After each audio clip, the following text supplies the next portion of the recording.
Okay, back to some engine work. Shout out to Team Buick. Thanks for the new attire, the new shirt. Got a picture of the old, got a man's car on it. Kind of an inside joke. Few people that watch my stuff will laugh. And for everybody else, they'll probably be like, what's this moron doing? And then fair enough. So, gonna be starting to assemble some cylinder heads here.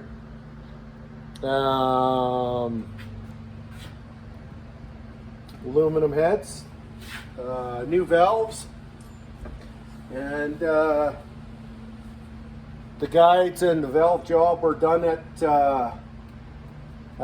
Track Cylinder Head Rebuilders here in Edmonton, Alberta, and they did a beautiful job on the install. See if I can just slide a valve out and show you. You can see the contact. You can see the gray there. Just when they little bit of compound to check their pattern there. She is pretty much about as good as you could get. And I think the video will show too, so you can see the multi-angle on the seat that they did, and had the head surface too, just to skim to clean them up.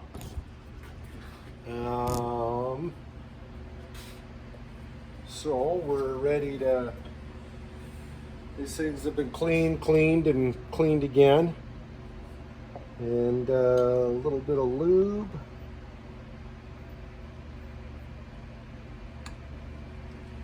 And the rest have been lubed. And then I've got my installed height checking tool. Basically, it measures the space between. On these heads, I've got spring locators. I'll show the style I'm running. This is the spring locator I'm running, dual valve spring.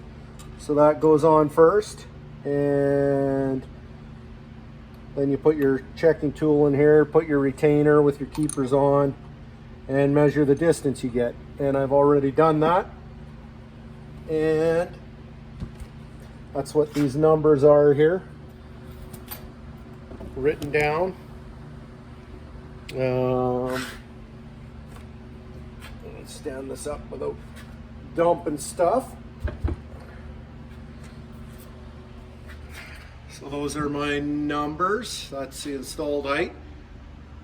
So these springs call for a 1.9 to get, that's what they're rated. They're lots of pressure. So you can see the variant. So shims come in 15 thou. The kit I got, they come in 15 thou, 30, and 60. So we can't get them exact, but we can get them closer than what they are. So that's what I will be doing on this. And so, based on our numbers here, so here's our 30s, our 30 thous and our 10 thou, or sorry, 15 thous here. So basically, this is 924, so we add a 15. 30 is going to be a bit too much, so I'll just add a 15 and call it good enough. Just going to have to live with that, but it's better than what it was. The next one is 1906, 6 thou. Can't really do much with that. And then next one is 1932. So 30 thou shim, I can use a 30 or 215, so I'll use 130. Put my locator back on. Takes care of that. Next one's 910. I'll leave that. Next one is 930. So we'll use a 30, and that'll bring that back down to 19. 1910, I'll leave that. And this one is 1929. Well, for the 1 thou difference, I'm going to throw a 30 in there. And then 1918. We'll throw a 15 in there. And that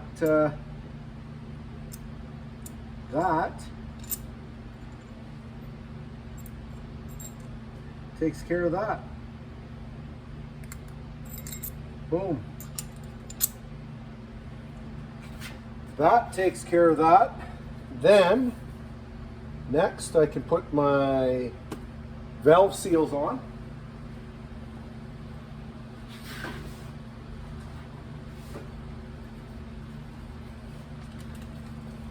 I've got these guys here.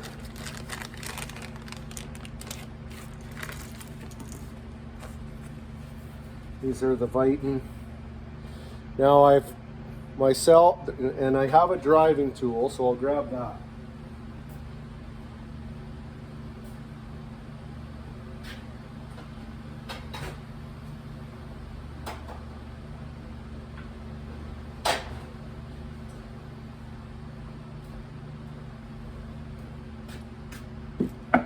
So here's the driving tool. Now what I've found, I've had, it could just be me too, I've had some issues when driving these on with the little spring, like a piano spring. So I usually just kind of carefully roll these off first, just like that.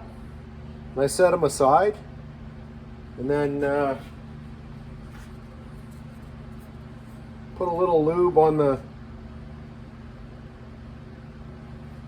Now this is just what I do. Doesn't mean that you have to, or you know, lots of people say, "Ah, you dummy, you don't know what you're doing," and that's okay. Maybe I don't, so I'll just carry on doing what I normally do.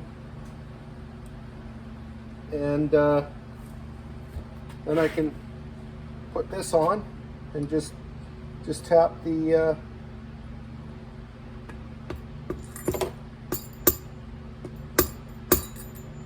That's okay, those are all going to fall off. I can deal with that after.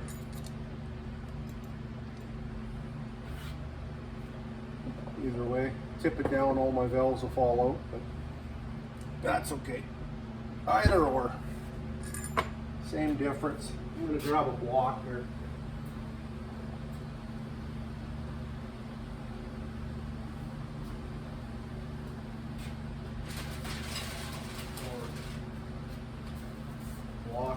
Not a block. Grab a piece of cardboard, lay this flat on.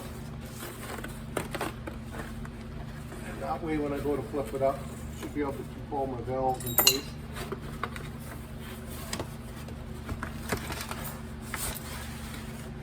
Like that.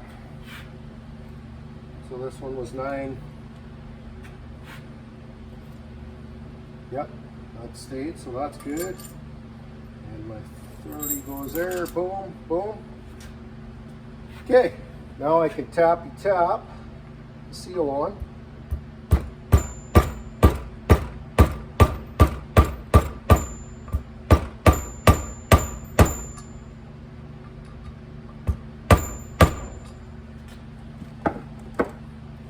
And then I can carefully check this out, make sure that's driven all the way on.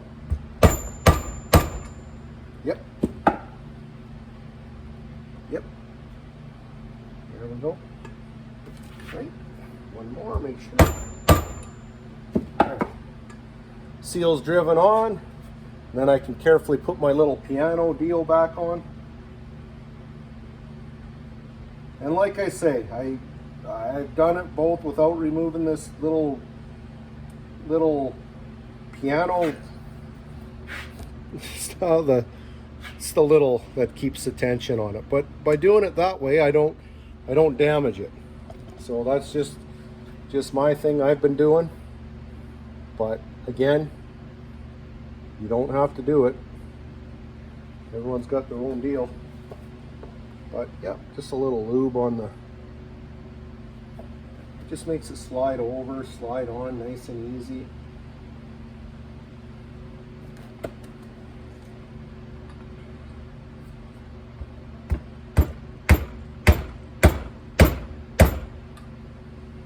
All the way on. Put my little springer.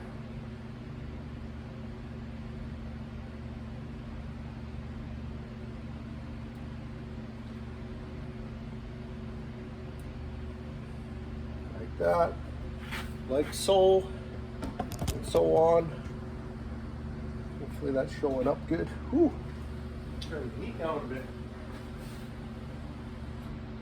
A little warm in here.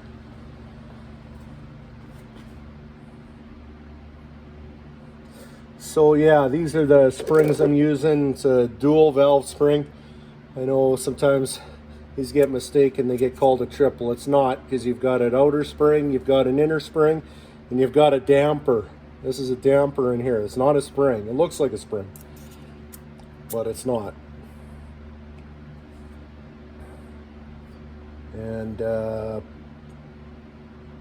it's to be adequate for the solid roller cam I'll be running. And me personally, I'm pretty much done with flat tappet cams. Not saying I won't build an engine with a flat tappet, but I probably won't build an engine with a flat tappet.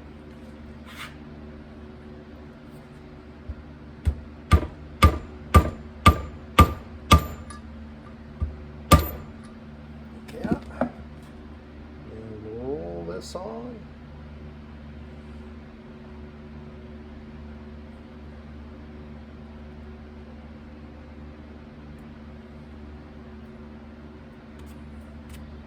And then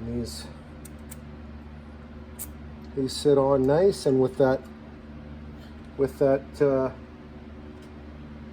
I'll just show on this one with the locator. These can be located on the inside or the outside. Here's an outside cup. Yeah, it keeps the spring from dancing around, basically, is what it's doing. But by doing it on the, or it's done on the inside, I like this here because it's close to the, it's a little bit bigger diameter than the seal, so we know the spring won't be dancing around and digging into the seal. So, but it can be done either way. Just depends on your application. Again, a little bit here. Put this back on before I forget.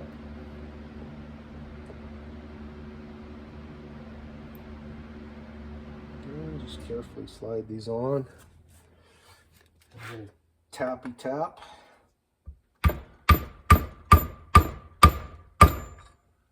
Tap, tap.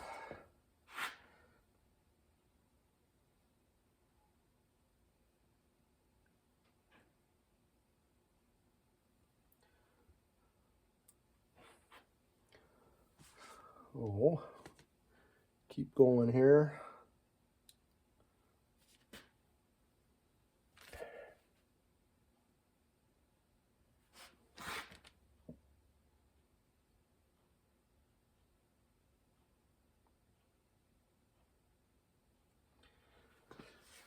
Now, ideally, if we can keep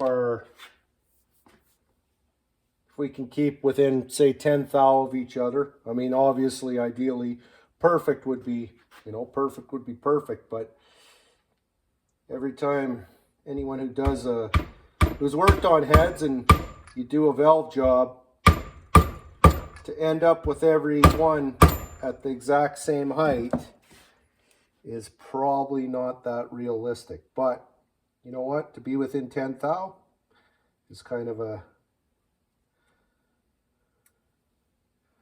plenty good enough for the junk I'm running, that's for sure. At one time, slap this stuff together. I didn't even really know how, back when I really didn't know what I was doing. Didn't measure a whole bunch of things, just kind of slap junk together and hope that it worked. But then again, I was using lots of OEM stuff, so just kind of rebuilding the combination that already existed. So wasn't reinventing the wheel. It'd be kind of nice to build an engine like that again, because everything else is always modify this, modify that, and then you're just chasing it from the oil pan to the carburetor. Changing everything inside to get everything to work, be compatible.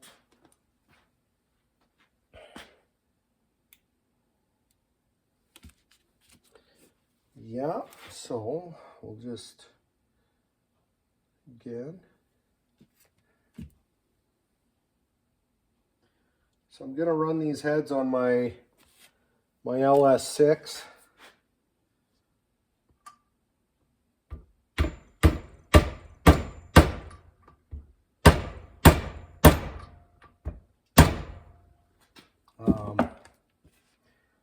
And a couple reasons. For starters, these heads already have things done to them that I would have to get machined on the stock heads. And my stock LS6 heads are so stock and untouched in good shape. I just didn't want to start getting crazy with them.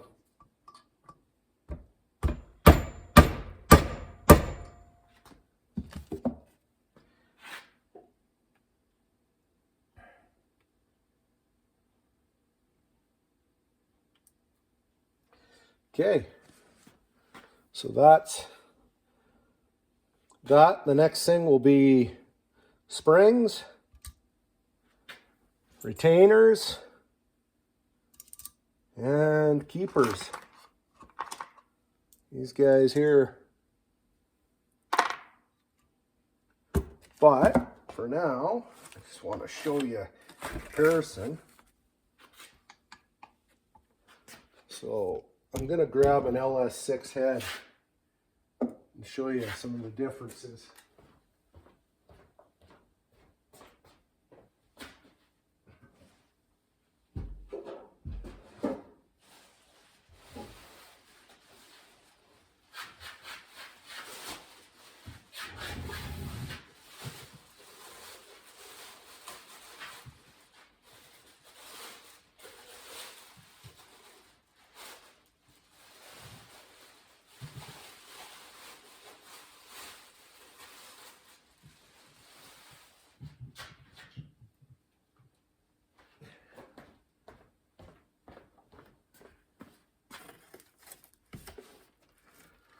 Okay, so for starters, just the sheer weight difference is a bonus going to an aluminum head.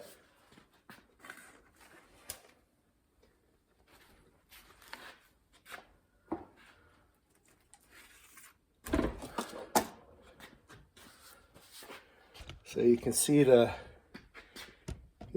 chambers size. So this is significantly smaller than this.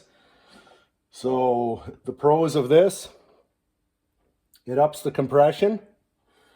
The downside of this is it shrouds the valve, and they do not flow as good as this design.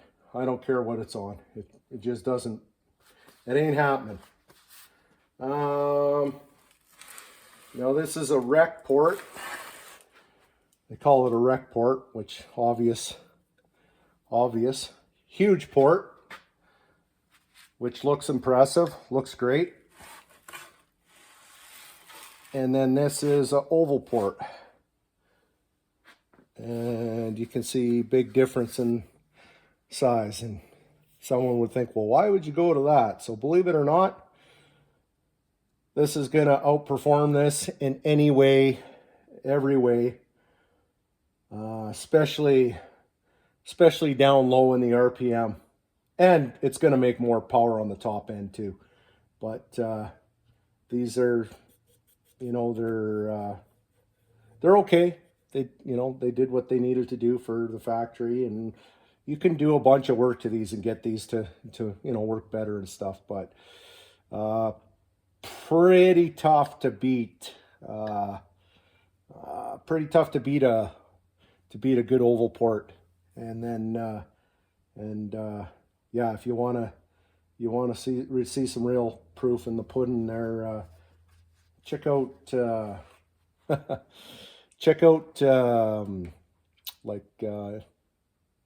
Steve Brule and Richard Holdner.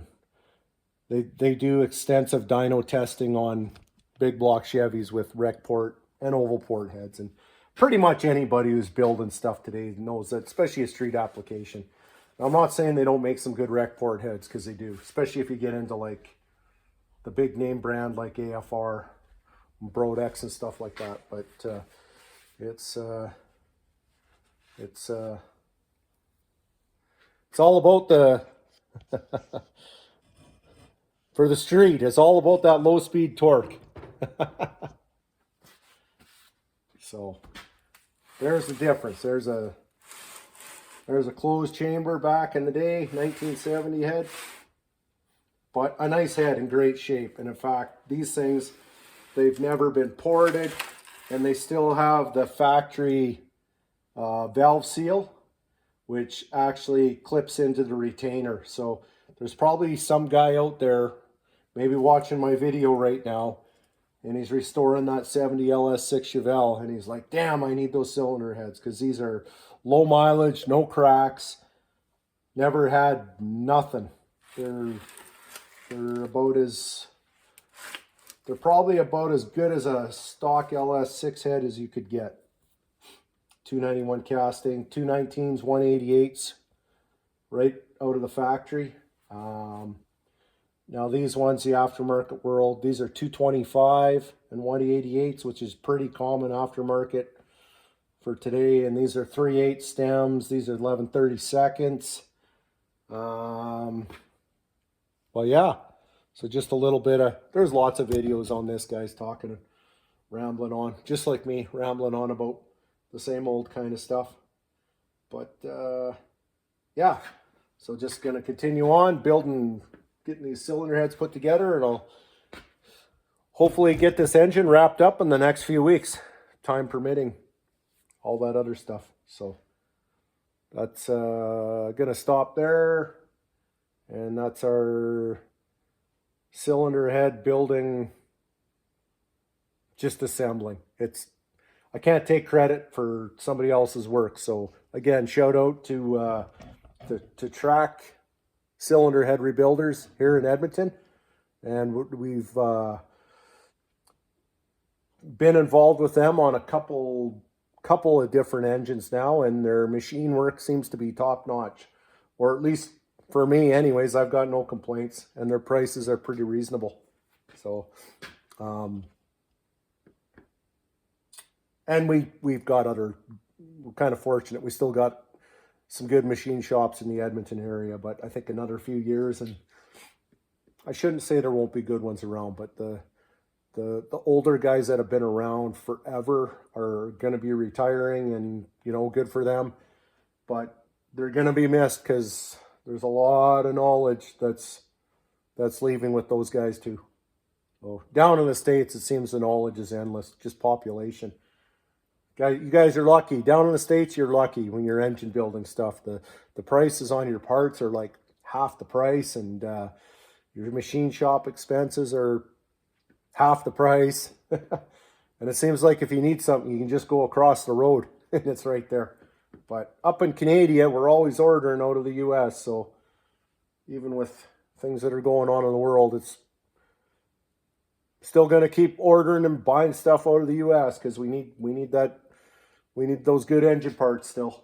So anyways, that's that. Oh, thanks for watching, and we'll see you on the next one. All right, let's measure an installed height. These are the spring locators I'll be using. So we need one of those to the head first. And we need retainer and keepers. Well, this is what we got going here. This is a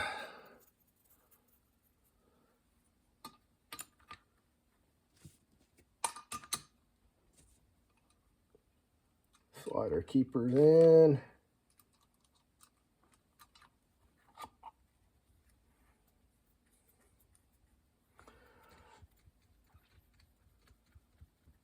One 8, 1 9. So you can see that we're just past one. Let's see, you can see that.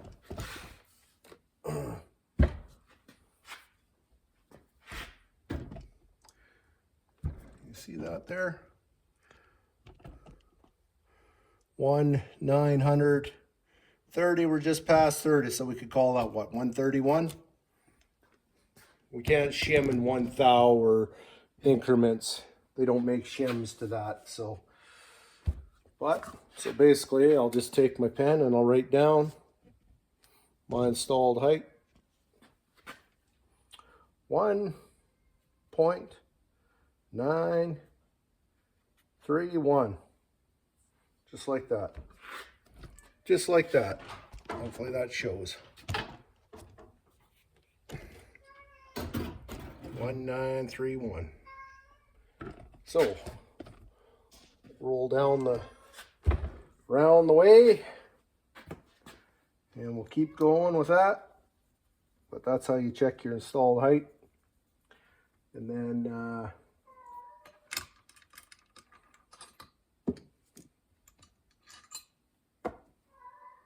I've had these springs checked at a machine shop with high-end equipment, but here's my high-end equipment right here. This is my high-end equipment. So we'll just, for comparison, we'll okay, these are aluminum here, so don't think I'm that welder guy up the road just using solid steel jaw teeth here. Another inside joke. So we get this pushing properly on the inner spring. Set that up there. Bing, bang, boom.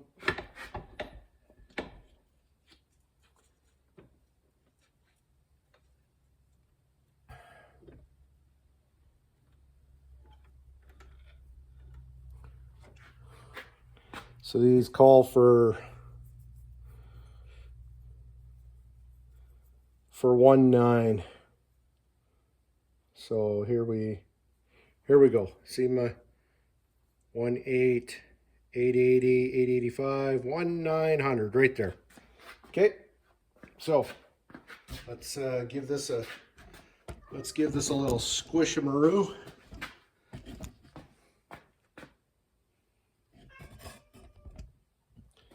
And we will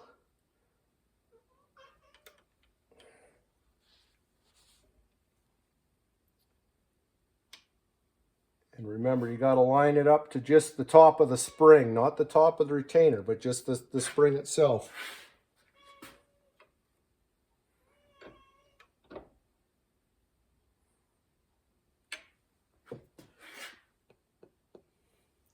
And you can see the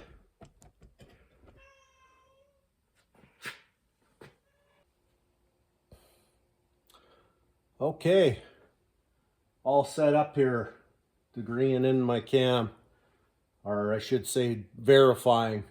I've already figured out true top dead center. You can use a piston stop or or make your own. Basically, you got to start somewhere. So with the piston at TDC, try and get, you set up close as to zero as possible. And then it's a matter of, rotating, bringing the piston up till it stops one direction, then going back the other way till it stops. And then you split the difference on your degree wheel. So when I first started doing this, first started setting it up, my first mark was here, and then I was back, and then my true TDC ended up being, basically at right about 13 degrees from when I first had it set up. So then once I had true TDC, then I set my pointer up on 0. So pistons at true top dead center. You can see my mark is, I think you can see my mark at 0. It's a little tiny. I'm just using a little tiny chunk of mechanics wire. It might be hard to see, but it is lined up at 0. Maybe if I go off to the side here, yeah, it's kind of showing there. So basically, this cam on the intake center, it's on a 106. So we're just gonna verify that. So basically, I've already kind of figured out where my max lift is. So what I'm going to do, I'm going to watch the dial indicator, and I'm going to rotate this till I'm 20,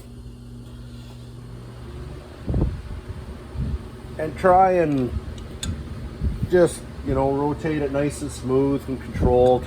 And obviously this would be a lot easier to do with just, one piston in, as opposed to all of them in with the rings. But anyways, here we are.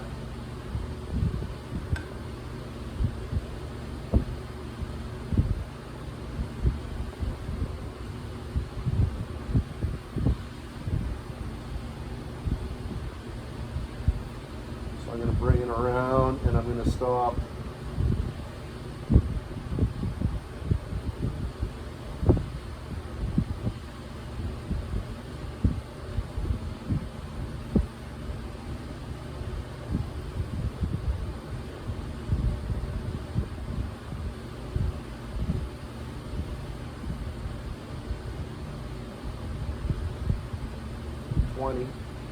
Okay, so there we are.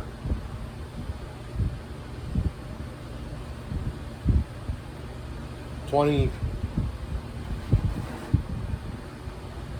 thousandths before. Oh, let's just see what we got for a number. See if how this checks out.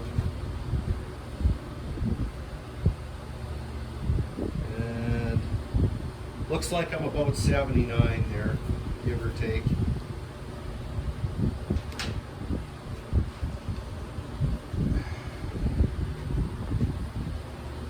And then I'm gonna rotate this around. Should go to max lift, and then it's gonna come back around.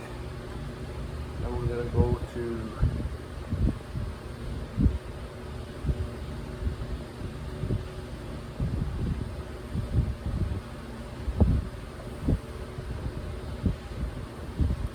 see what we got there.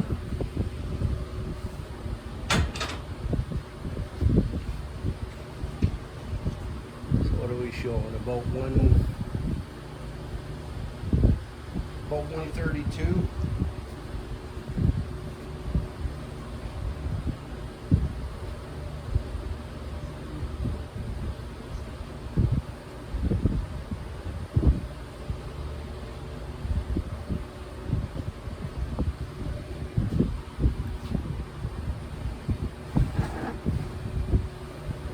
So basically my first number I had was, here, I'll start with a clean.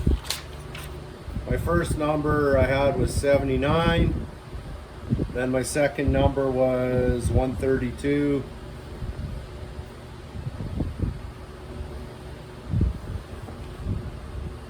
Call it 130. Yeah, about 132.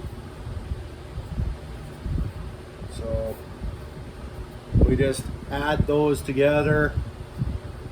We get, what do we got? 10, 11. We basically get 211, and then so we divide that by 2, we'd be 105 and a half. 105.5, and this cam spec is 106.